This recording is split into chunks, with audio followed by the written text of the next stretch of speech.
Pertumbuhan ekonomi Jawa Tengah pada tahun 2025 tercatat mencapai 5,37%, melampaui rata-rata nasional. Angka ini kerap disebut sebagai bukti keberhasilan investasi, industri, dan perdagangan yang terus digenjot pemerintah daerah. Namun, di balik grafik yang menanjak, muncul pertanyaan yang lebih membumi. Apakah pertumbuhan ini benar-benar sampai ke dapur warga? Di kawasan industri, pabrik berdiri megah. Aktivitas ekspor dan impor terus bergerak. Tapi bagi sebagian buruh dan pelaku usaha kecil, hidup terasa belum banyak berubah. Biaya hidup naik. Harga pangan meningkat. Sementara upah, menurut banyak pekerja, masih berjalan di tempat.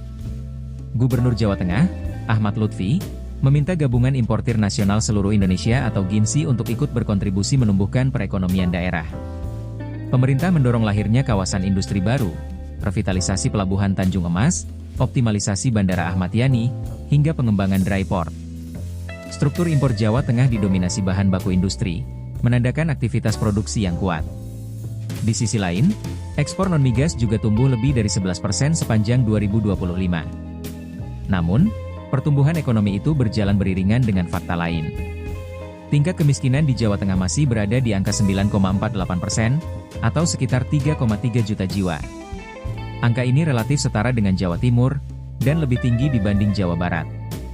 Sementara upah minimum Provinsi Jawa Tengah masih termasuk yang terendah secara nasional. Bagi banyak pekerja, upah minimum belum sepenuhnya mencerminkan kebutuhan hidup layak. Sejumlah warga menilai ada jarak antara derasnya investasi dan kesejahteraan yang mereka rasakan. Industri tumbuh, tapi daya beli belum sepenuhnya ikut naik. Lapangan kerja ada, namun belum selalu menjamin kehidupan yang lebih baik. Ketua Umum GINSI menegaskan, pelaku usaha impor harus menjadi jembatan antara pemerintah dan dunia usaha.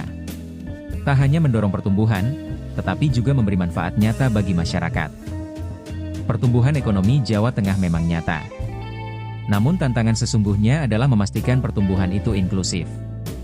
Bukan hanya tumbuh di atas kertas, tetapi benar-benar turun ke rumah-rumah warga, ke meja makan keluarga, dan ke masa depan yang lebih layak bagi semua.